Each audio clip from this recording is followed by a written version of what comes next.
learned my lesson then. Thought I was safe again. Thought he was innocent. I was so wrong. I can't deny I was. Hello everyone and welcome to my first YouTube video. This could be one of many or probably one of one because I hyperfixate on things and knowing me, this probably isn't actually going to go anywhere. I've wanted to do a YouTube channel for a really long time, and to be completely honest, it's myself that was always stopping it from ever actually happening. I've hit that point in my life where nothing's really interesting anymore. I finished uni and I've not got a job yet. So I'm in that headspace of what do I do with myself and my life. If you can see from my channel, I do video editing. I'm just using this as an opportunity to practice what I want to do. And if you know anything about the creative industries, or if you're trying to get into film, TV, or not even in that, just arts, anything that is in that realm, you know exactly what I'm talking about. And I hope I'm not the only one that's in this position, because it can feel like a really isolating and daunting experience. You're almost waiting for nothing as much as you're trying to apply and do so much at once. There's not a lot you can do in terms of making it go quicker. I did videos back in lockdown on my not YouTube, my Instagram account, and I only ever posted it so my friends could see. But the enjoyment that I got out of that, and just the satisfaction of making something, it was literally just crap that most people would find really boring, like this. And I just got so much enjoyment out of it because lockdown, we were doing absolutely nothing, as everyone was. It gave my mind something, it stimulated my brain, and I was able to actually do something. But I've always had this idea that people who do this as a living, no one's going to be watching this. There's no pressure on me to do well.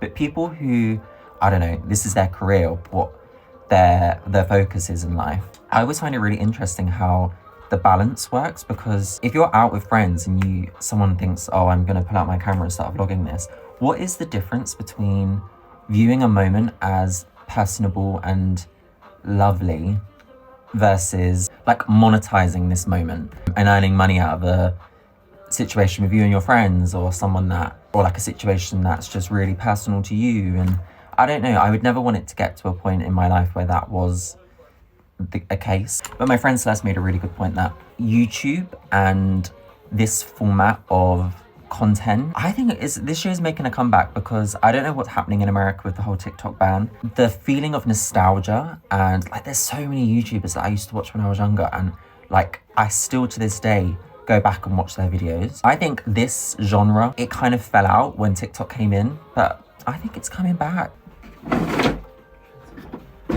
So I studied TV production at uni. It's been a year since I've graduated, and I've done a couple of things here and there, but I've not started my journey, my career yet. I love what I studied, and like I've known from a really young age that film and TV in that world is for me. I do have literally short films and things that I've made on here that I'm really proud of as well. If I'm not getting there, and if I keep getting rejected in these job applications, then am I not good at what I do?